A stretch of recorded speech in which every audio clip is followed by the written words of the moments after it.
What exactly is bro marketing, and why am I asking you to strongly consider breaking up with it? That's what we're covering in this first episode of season 5. I'll see y'all inside the show and come back after the end of the first quarter because we had a lot going on, which is great for us. And over the course of the last few months, we've talked to so many people. We've brought on new clients, we've worked through workshops, we've worked with new groups about this Do Better Digital way. And we've really hit something, I feel like, when we say to people, bro marketing. There is something about that term that people, even if they don't know exactly what it means, they instantly know what it feels if they've been around the block a few times in this internet, marketing, digital, personal development, coaching, online space. And so I really wanted to bring a season on the back of season 4 where we talked to a lot of people about how to bring empathy into your marketing, about how to bring equity into your marketing, about things that suck about traditional marketing and how to do better. But we talked a lot about theory. I really wanted to bring into season 5 on the back of that more about the nuts and bolts about what Do Better Digital and values-driven marketing really means. But in order to do that, I first need to talk to you about how this philosophy came to be and answer that question about what bro marketing is and why it's a problem. So I feel like almost, there's a lot of hubris that would make a person come and make more shows about business marketing because there are plenty of business marketing podcasts. And who am I really to think that I have something to say to all of you? But my friend Terry from my Dear Grown Ass Women group, if you haven't seen that group with Cindy Spiegel, you should. She suggested that I pay a visit to the bread aisle at my local grocery store. It's something a friend of hers told her years ago. She asked me to share what I found. And standing under the fluorescent lights, staring at the cellophane packages filled with whites and wheats and rye, what I found was plenty of choices, but pitifully little nourishment. What that meant for me, and it clicked almost instantly into place, that marketing spaces feel exactly like that. And a lot of your business spaces probably do too. They're full of choices, but really lacking in any healthy substance. So, okay, Terry, your point is taken. Here's where we are. I'm showing up on season 5 of this show, making one big assertion based on over 10 years working with a vast array of brands. Everything from solopreneurs to Fortune 100 companies. And that assertion is that marketers make the world. The way that we build our businesses has to be based on our values. I think a lot of us are already bought in on that part. But that means our marketing must be based on our values too, because the way that we do marketing makes the world. It teaches people what to think and what to buy and where to go. So it better be values driven too. And it might sound like kind of an absurd statement, and it sometimes feels a little absurd to me to say that marketers make the world, but that doesn't make it any less true. In a world where we are bombarded with advertisements constantly, every minute, every second, every hour through our smartphones and our TVs and our computers and devices that we can't even think about yet, even my Apple Watch, right? There could be nothing, to me, as powerful in our psyche than the role of the marketer. Not the politician, not the entrepreneur, the marketer. When we put our marketing hat on, our goal, what we're trying to do, is to influence the way people think and the way they behave and the way that they feel. And if we are not holding the responsibility for that influence in a values-driven, careful, equity-centered way, then what are we doing? Over the last decade, from 2010 to 2020, Smartphone usage has exploded all over the world. It's not just a developed world thing anymore. The average user checks that phone 85 times per day, and American women spend an average of 2 hours every single day on Facebook and Instagram alone. And marketers make Facebook and Instagram.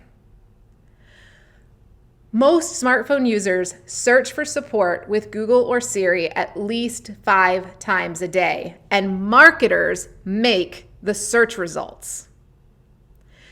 This is just on our phones. I didn't even touch on all the others, the laptops, the work computers, the smart TVs, and all the other devices. And who do you think shapes the vast majority of interactions we're all having on all of those devices? Not you, not the app developer, not the algorithm, well, sort of the algorithm. We'll talk about that later. Those conversations are almost entirely shaped by a marketer, someone like me.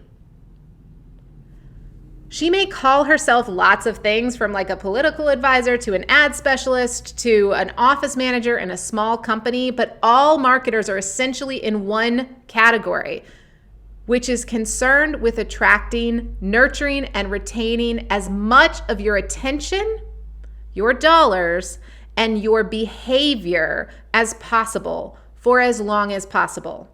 And that, my friends, that is all happening every second of every day in the world that you live in right now, except with the possible exception of those of us that go out hiking and leave our phones at home.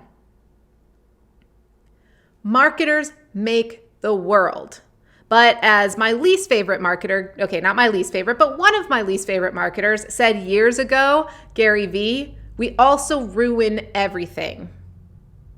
Marketers make the world, but we screw it up constantly. We do bro marketing. And it's time for us to take responsibility for the impact that has on the global society.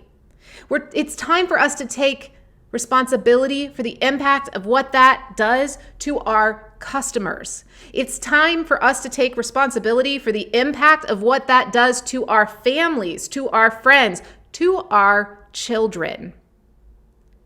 And make no mistake, if you are a coach or a business leader or a personal development person listening to this, and you don't have a marketing director, or probably even if you do, doing all of your stuff for you, you are a marketer. The digital world has become the culture, and entrepreneurs have become marketers. And it's time for those of us who helped to bring this to life. I'm looking at you, coach, online trainer, SEO, digital marketer, who started around 2005 to 2008 and are in this game in your 30s and 40s. I'm looking at you, fellow elder millennials. It is time for those of us who helped bring this to life to take responsibility for what we created. I am here talking to you about this because I was a part of that. You've heard me talk about this if you've been listening to this show for a while in previous seasons. I was a part of building some of the things that I'm not so proud of anymore. I did a lot of the manipulative techniques that I am asking you to stop doing. And I understand that sometimes it's harder to do it the right way instead of the easy way. That's why we're coming in this season, in season 5, to give you the nuts and bolts, how to do this work in a way that's values driven. That's why we're coming to you in season 5 to give you the nuts and bolts about how to make all the money that you ever needed to make, to grow and enjoy your life, to center your values in your business, and expand that out to your marketing. Because over the course of particularly 2020, but even a few years before that, I've seen lots of business leaders in our space, coaches, personal development people, authors, e-commerce platforms, lots of us in the online native business space, talk about values in our business, but not really step back and look at what that means in our marketing. And if marketers make the world, it is in service to something bigger than us. And we think about that with our product, and we sometimes think about it with our mission statement, and we think about that with the way we treat our employees. But a lot of us are not thinking about that when it comes to our marketing. We just blindly follow what has worked in the past, even if it feels a little icky. Marketers, entrepreneurs, leaders, other people like me, y'all, are even better than me. The best of us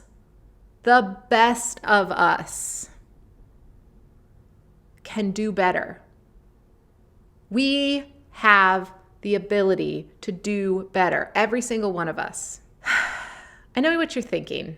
This sounds like a lot of theory, and you promised me in the intro that we're going to get down to nuts and bolts, and we are. But I first really want you to sit with this idea that as messengers and story shapers and movement builders, we are making the world with the way that we do our marketing. We are shaping the way people think. We are shaping the way they buy. We are shaping the way they behave. And it has a huge impact. And I actually believe that one of the ways that we start to unfuck the world is one website, one brand message, one algorithm at a time. Yes, I am saying it, that it is that simple. It doesn't mean that it's easy, and I'm not here to oversimplify anything. There are many areas of urgent need in our weird, modern, fucked up world, and reshaping marketing is only one of them. And yet everything that I've learned in my career has led me to believe that by realigning our roles as marketers with the more traditional roles of advisor, herald, storyteller, that is holding responsibility, can reshape how we humans interact with all the others around us, how we interact with the hard shit we need to accomplish in order to save ourselves and our planet. If you don't believe me, think about it this way. What might the world look like if Facebook had decided to become a SaaS, that's a software as a service company, like so many other startups of their era, instead of selling its users as the product to rabid marketers, eager to cash in on the attention economy? What if they charged a fee early on to be a member instead of making us the product? It's easy to think that someone else would have come along and done exactly the same thing as Facebook did, but maybe not. I didn't work in Silicon Valley, but I was deeply embedded in the digital marketing world in 2008 to 2012, when how these platforms would shape the culture was still an open question.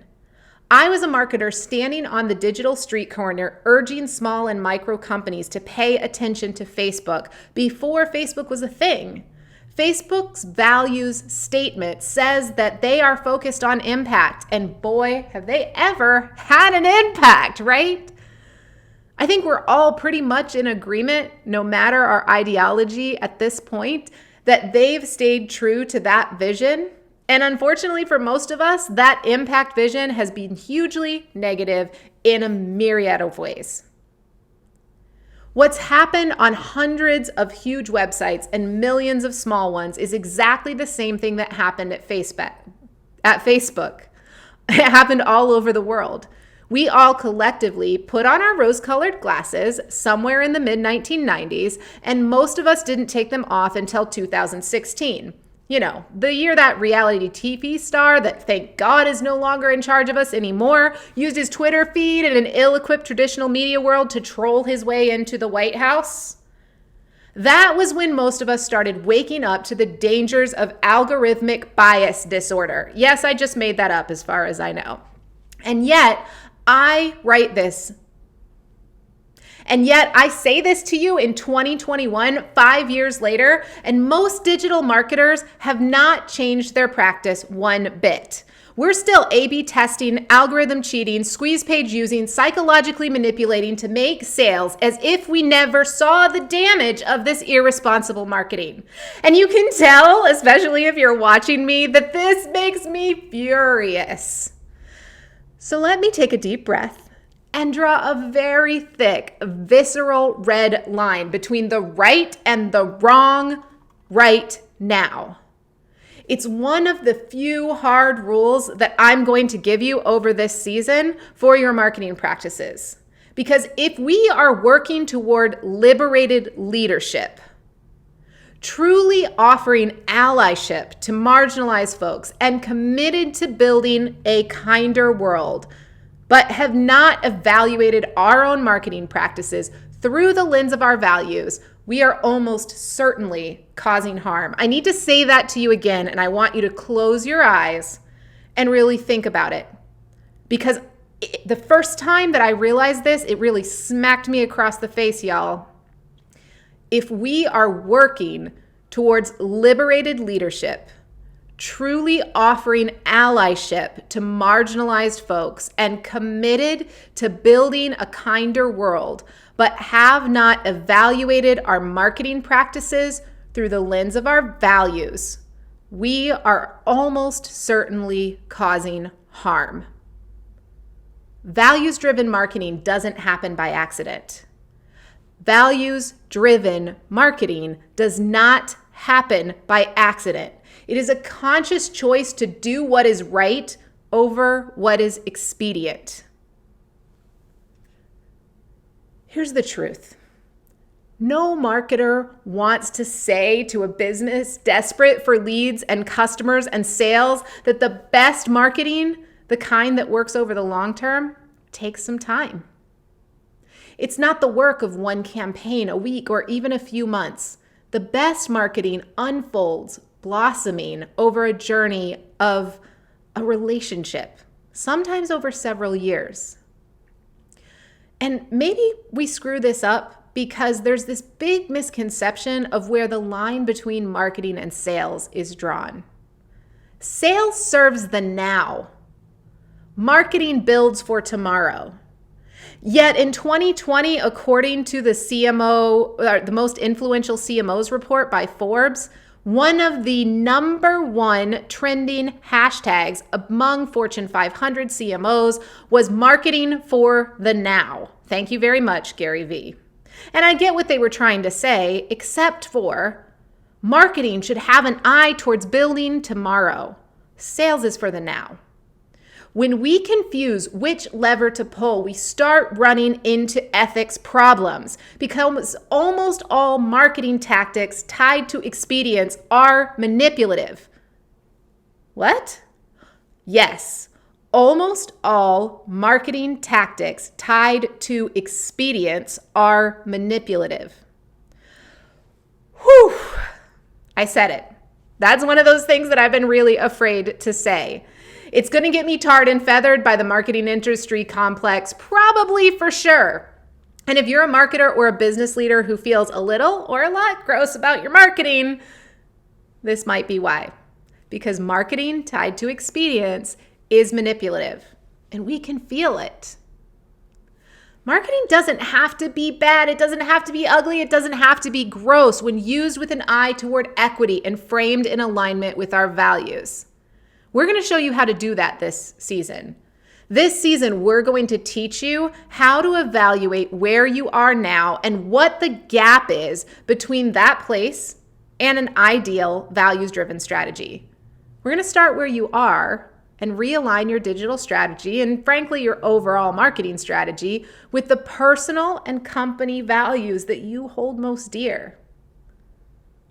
Right this moment, though, right now, I want you to start exactly where you are in this moment. As Dr. Maya Angelou famously said, I want you to do the best you can until you know better. Then when you know better, do better. This podcast isn't meant to shame you or to give anyone tools to shame others. It's meant to help each of us as business leaders and marketers look deeply at our role in shaping the world that we want to live in, and then to hold our marketing up to that standard. Committing to values-driven marketing, just like committing to a values-driven business, means continuing to ask questions about our work that make us uncomfortable. Then, being open to answers that we might not like. And finally, to shifting to tactics that have a different impact when we find out something needs to change. The really cool thing about being open to realignment is that you are living and working in a glorious time for this work, y'all. There are more and more people waking up to the idea that how they spend can affect change. Consumers, particularly millennials and Gen Z, are hip to the so-called square idea that their buying power can shift a brand's behavior. So when you live into your values through your marketing, you just might find that after the initial awkwardness and reshuffling, your raving fans actually reward you with more sales. Or it may become easier to find customers than ever before. I can say this to you because it happened to me, but it's not just anecdotal anymore. I can say this to you because it happens to our clients every single day. We have spent the last couple of years proving that a do better digital way, that marketing centered in values, works wonders. It makes things easier, more sustainable. It makes things feel better. And it's terrifying in the beginning, y'all. Not gonna lie, it is terrifying in the beginning. For those of you who are new to me, and this is the first time that you're hearing from me, I wanna let you know that I get it. In 2008, I left a 6-figure career to start my own business. And I was at the ripe old age of 26 having a midlife crisis. Because what had happened is that I trotted off to college 8 years earlier to study journalism and politics. I wanted to be a diplomat or a civil rights attorney. I grew up a rural, poor, young Southerner from a farm family in love with a Palestinian boy all through my teenage years, which, oh, by the way, also happened to be the 9/11 years. I saw firsthand how racism, classism, and elitism intersected to create a cultural divide that I felt when I was young and naive I might be able to help bridge. And here we are, like at this point, 20 years later, 15 years later, a little more than 15. Ugh. No, actually, I'm happy about it. I feel that way again, like I might be able to help bridge this divide. Now, unfortunately for my high-minded ideals, that Palestinian boy moved away. I fell in love with someone else who didn't much care for the idea of leaving his own rural community. And I got pregnant, found my college career ending with a very real need to find a job. You know, one of those things that keeps the lights on and pays for diapers.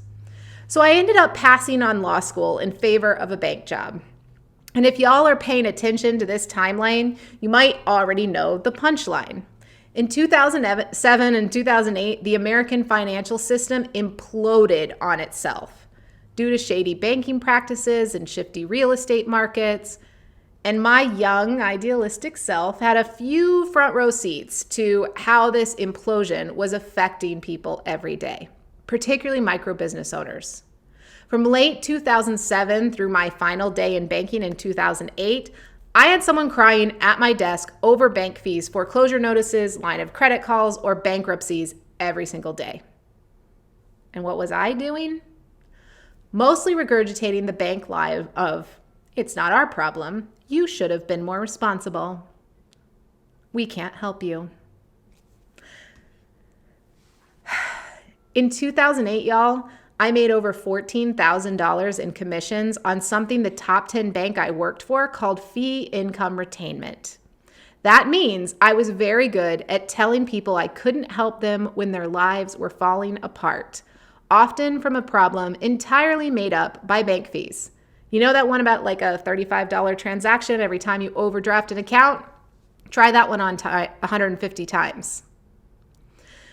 So in 2008, I pretty much felt terrible about myself every single day, and I pretty much deserved to feel terrible about myself every single day because I was pretty much doing terrible shit. And then I met my first life coach, and that was the day that everything changed for me.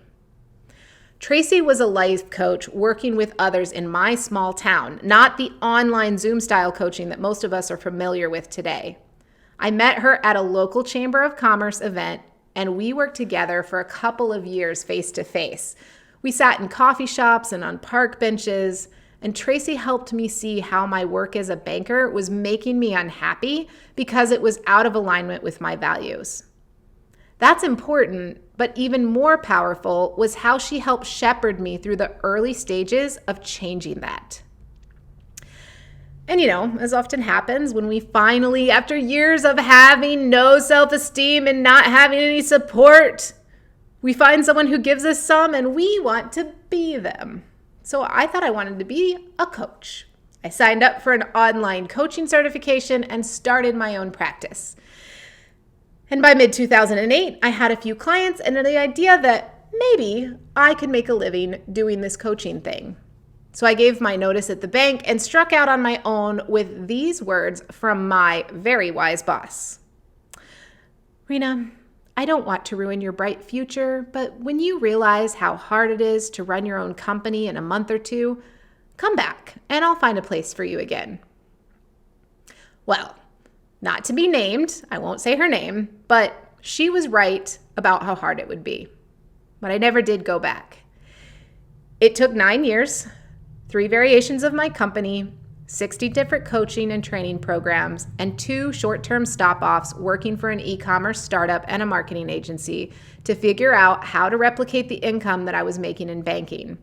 But by 2018, I had figured out the income part and then some. Okay, and then a lot some. I may have started my company thinking I was going to be a coach, and in some ways, I guess I still am. But I was always meant to be a marketer. I knew that when I was a kid. And within a few months of striking out on my own, I was using a Facebook page as the primary driver for the projects and clients that I brought on. And this was early 2009, early enough in the development of Facebook pages and the growth of online marketing space that my page's URL on Facebook was facebook.com/businesscoach. That's how early it was, y'all. Because of this, businesses all around me started asking me not to coach them, but to teach them how to use Facebook to get business.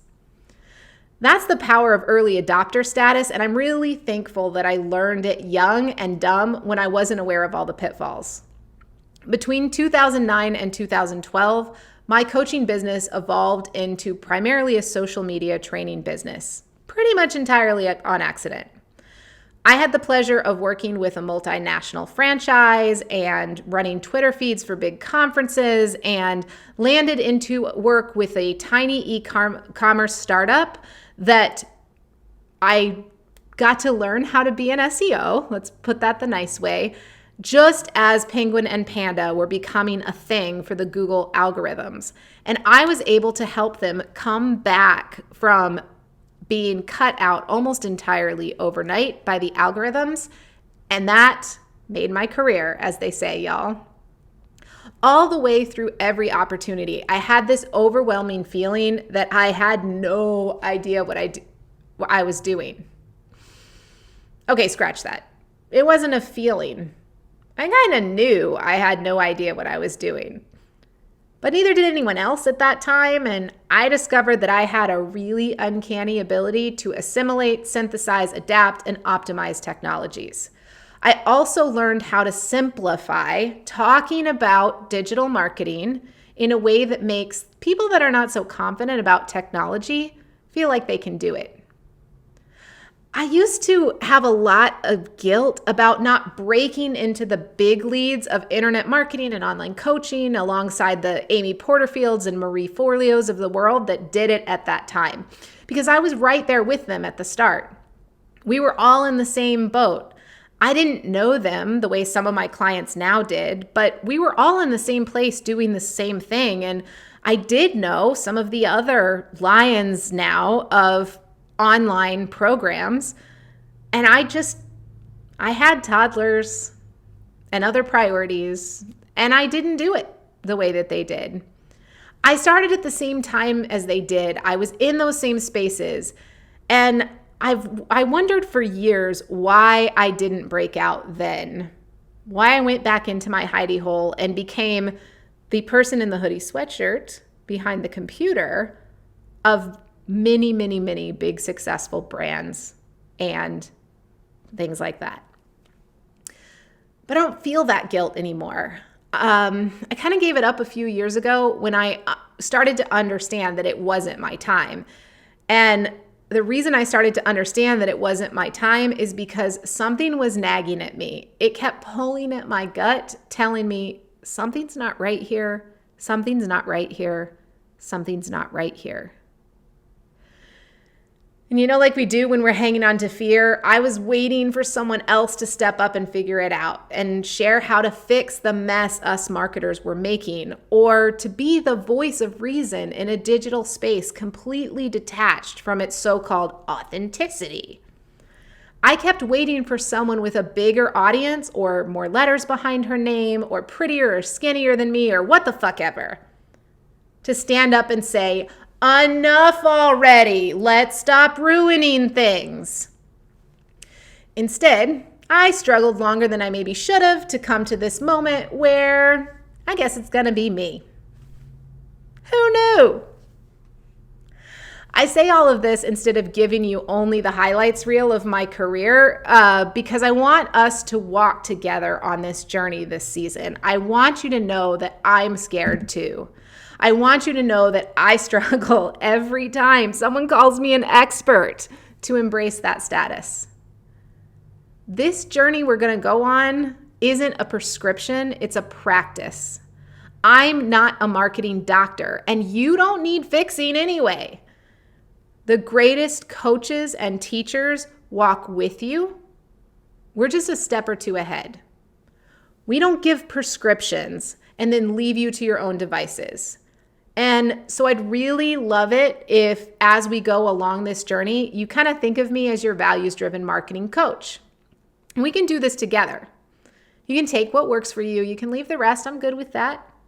I'll occasionally tell you this thing you really have to do. And when I tell you that, it's because it is a thing with an algorithm or a platform or something like that where it's 2 + 2. There's no 2 + 2 = 7. Do a little at a time. Pace yourself. I'm here to help, and so is my team. If 12 years in digital marketing has taught me anything at all, it's to be humble and to hold my opinions loosely. I've been in the digital arena for more than a few transformational moments. If we hop back into the Wayback Machine, let's go there a little bit. I've been through 3 algorithm apocalypses in my time in digital. Penguin and Panda, mobile first, Facebook's de-organicing of pages, all of which fundamentally changed the industry and the way marketers used algorithms to gain audience. I've been through five y'all iterations of the must-do platform. If you're listening to this, you can't see my air quotes, where everyone was sure not using said platform would end your business. Hint, that's never been completely true. I met an internet-based business, y'all, just a few months ago that did not have a website. There are no must-do platforms.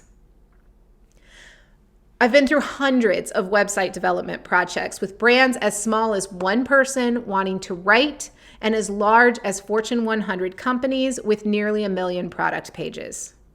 The rise and fall of digital marketer as cultural phenomenon model, yeah, I lived through that too. And the only one of them left standing at this point in the real business space is Gary Vee. Right now, as I write this in 2021, Right now, as I say this to you in 2021, we're in the middle of another digital evolution for coaches, online training companies, personal wellness brands, and anyone else who is primarily an online business, because that's where I play, so I won't speak to the rest of y'all right now. We're all reckoning with what it means to move from an insular bubble of online coaches selling to online coaches, selling to online coaches, and maybe some trainers and other people like that in here, but we're all in this online space selling to each other, out into the broader world. The honeymoon phase of the digital nomad, the no qualifications business model, is wearing thin. I know you feel it. We're not yet on the other side of this, but I see it happening every day and wonder what our space will look like on the other side. It's kind of like what the book business went through a few years ago, or maybe they're still going through. But what I hope is left after the dust settles are a group of companies standing really strong and unencumbered in their values-driven business models, waiting for the wannabes to fall off so they can stand in the sun. Because here's the deal, y'all. In the 2-ish decades since the digital personal development world began to emerge, we've done a hell of a lot of good. Unfortunately, there's also been a heaping share of harm. And sometimes I wonder if there's even been more harm than good. As someone who began her entrepreneurial journey with a coach and as a coach, I have a deep love for this work, y'all, and I believe it is our moment.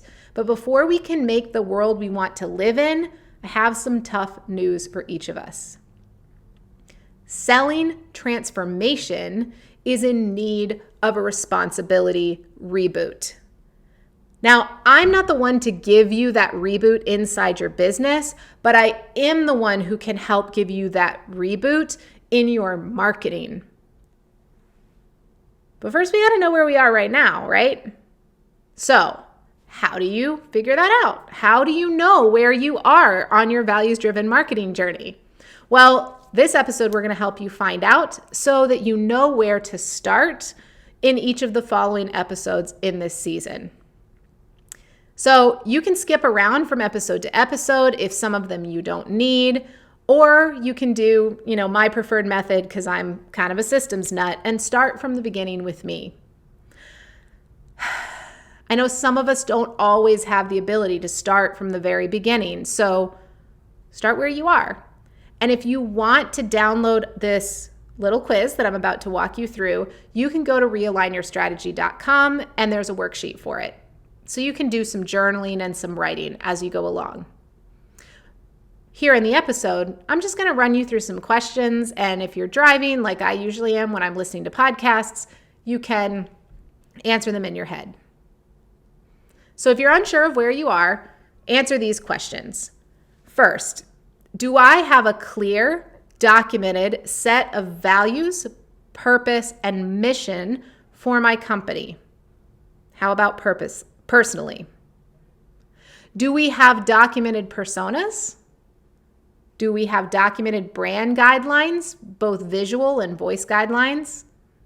Do we have written strategies based on SMART goals and strategic intentions for our marketing? Do we have a website that sells for us consistently, built on technology that we love and is easy to use?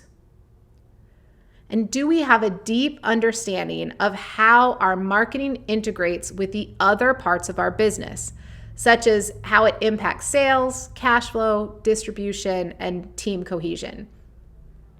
So if you answered yes to the questions above, then you've made it. If you answered yes to these questions, then you've made it through the foundational phase. These are the core items that need to be in place before you embark on a sustainable, values-driven marketing journey. Answering those questions answering those questions yes means you got the foundation.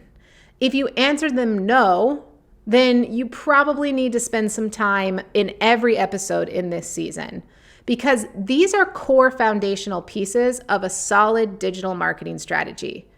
Not having clearly expressed values, mission, and purpose are often the reason that we end up out of integrity in our marketing to begin with. And no marketing works in a replicable long-term way without personas. brand cohesion, and strategic goals. Can you tell how much I love personas, y'all? So finally, as you'll see in the next section, when I ask you the next question, a high-functioning website is the central piece of a sustainable presence online. So if you're feeling good about your foundation, fantastic. And if you're not so sure, that's okay too. But if you're feeling good, let's talk about these next set of questions. And remember, you can grab this worksheet if you want to journal about it or think about it or ask others about it. So, are you deeply connected to an audience on one or two other digital platforms beyond your website and email list? Examples for this might be Facebook, Instagram, TikTok, LinkedIn, Reddit, something like that. Do you know what questions your buyers need answers to move through the stages of the buyer's journey for all of your core product services? Do you know what a buyer's journey is? Do you have well-organized content to help them answer those questions on your website, in your email journeys, and perhaps on your social media platforms? Do you receive regular traffic from search engines, the Googles, y'all, around key terms and phrases that your buyers search for? Do you have a clearly defined technology stack that fits comfortably within your budget, talks to all the other pieces with minimal input, and is understood and usable by everyone on your team? If you answered yes to those questions, you are in the tiny minority of businesses with deeply connected audience understanding. Congratulate yourself, because this is fucking hard. Your sales performance is probably pretty regular already, and you should feel amazing about that, y'all, because that shit is hard. If you're with the rest of us, you probably answered no to some of those questions. So you're going to want to pay close attention to where we talk in these episodes about how to realign your strategy with the needs of your customers in a digitally savvy way that isn't manipulative. We're going to talk about SEO strategies, that's search engine optimization strategies, and SEM, how you market the whole search engine. We're going to talk about choosing your platforms and all that fun shit, y'all. Okay, now if you are listening to this and you feel completely comfortable with everything that I just said, I'm going to give you one final set of questions. Have you evaluated your customer journeys for equity and diversity, accessibility, and unintentionally manipulative tactics? Ugh, right? That's a toughie. Do you feel completely comfortable, proud, and in integrity with your values after you've made those evaluations? Do your customers regularly refer other customers to your programs, services, and products without the incentive of affiliate income to motivate them? Here's looking at you, Marie Forleo. Is advertising spend required in order to keep customers coming in? Like, if you turned off your Instagram ads, would you still bring in revenue? If you answer yes to all those questions, basically, Queen, you should just stand up and you should teach people this. Please call me. Let's collaborate because you're better than I am. You got it all down. We should listen to you, not me. Throw your team a party. Keep crushing it. I don't know if I can teach you anything. That's the honest part, right? But if you answer no to any of these questions, oh, thank God, you're human, just like the rest of us, with plenty of potential for growth. If you made it here before beginning to say like, not really about anything, if you made it through every question, you're amazing. And I applaud you. But for most of the rest of us, it's time to start building, y'all. It's time for us to get to work. And this process is kind of like a stair step. If you begin at the first step, which is next week's episode, with this quiz this week, move to the next step. You're eventually going to make your way to the top without too much trouble. But when you try to jump from the first step to the fifth step, there's a hazard. You may make it, but it's pretty easy to like fall backward or do that terrible thing where you fall down on your knees. Oh, if you've never fallen down on your knees on stairs, it hurts so freaking bad, y'all. If you've made it this far, chances are pretty good that this season is for you. That I wrote this specifically for you, that I created this episode specifically for you, that we wrote these worksheets specifically for you. We are here to help make your life easier and also to help make your impact more in line with your intentions, as Trudy likes to say, as my friend and sometimes coach Trudy LeBrun likes to say. We are here to realign your marketing with those intentions and the impact you want to have. But what you're not going to find in this season are marketing hacks and quick fixes and magic potions and all that shit. Remember, I told you at the beginning of the episode, I would tell you what bro marketing was. Bro marketing is all that shit. It's the short-term gains over long-term sustainability. It's difficult to maintain strategies that keep you hooked into your agency forever so you can't do anything yourself. It's constant hustle, always on the go, chasing the next launch. And it is the state of digital marketing today. It reminds me a whole lot of the diet industry, where we're constantly told that one formula fits all. But the truth is that everyone is different. So what works for one person might not work exactly the same way for you. And we get in trouble when we fall prey to cookie cutter diets, and we get in trouble when we fall prey to bro marketing. Bro culture has overtaken the digital marketing space. It's just exhausting sometimes. Bro culture has overtaken the digital marketing space in places that it shouldn't.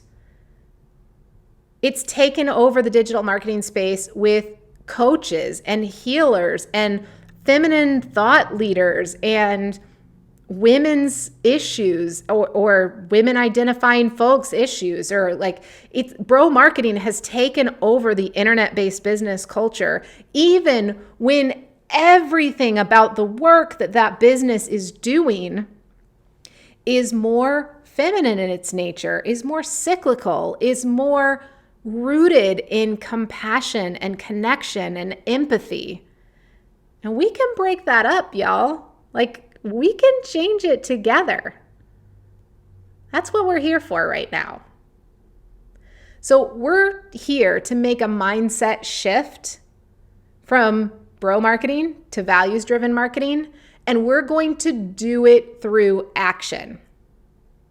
We're going to take actions every single week on your digital presence over the next 12 weeks so that by the end of it, you are operating on a roadmap with a compass, if you want to go off-road, for a values-driven marketing strategy. I'm not going to promise you that you will be all the way there in 12 weeks, but you will have the map and the compass, which means you can get wherever you need to go. By the end of season 5, if you stick with it, you're going to break up with bro marketing for good. Now, as we go forward with this Do Better Digital Way, I hope that I've really helped you to see the purpose of building your marketing strategy around your values. That it's about sustainability, not a quick fix. To build a values-driven brand, we have to be in it for the long haul. And I won't bullshit you, over the course of a year or two, this way is the hard way. And what I know to be true from both my own work and the work of my clients is that over the course of a decade, this is the better, easier, more sustainable way. But it's not going to be easy to go against the crowd when what the crowd is doing appears to be working for them. If you scratch even a bit under the surface of what appears to be true about influencers, mini moguls, and online brands that you probably admire, though, let me tell you something. As someone who's been behind a lot of them, what you often find are smoke and mirrors, lots of unhappy people, and business models that are anything but stable. You ever seen someone advertising a 7-figure launch? Have you ever asked if they spent half of those 7 figures on Facebook ads? If your company is not built on personality and chasing the latest marketing hack and being on and totally informed and hustling all the time, you can take a deep breath. You can find sustainability. You can build other people up within your culture. And it isn't an easy button, but it is far simpler than you ever guessed. So, are you ready? Are you ready to break up with bro marketing? Awesome. Go to realignyourstrategy.com and download the quiz so that you can journal on it a little bit, so that you can take your time thinking through those questions. And I would be so honored if you would email, LinkedIn, don't Instagram us. We're basically not there. Technically we're there, but we don't look at it. Email us or LinkedIn us or something like that. Message us and tell us what came up for you as you were taking that quiz. Where are you on your journey? And maybe if you want to get really fancy, where would you like to be at the end of it? I'm so happy to be with you to do this, y'all.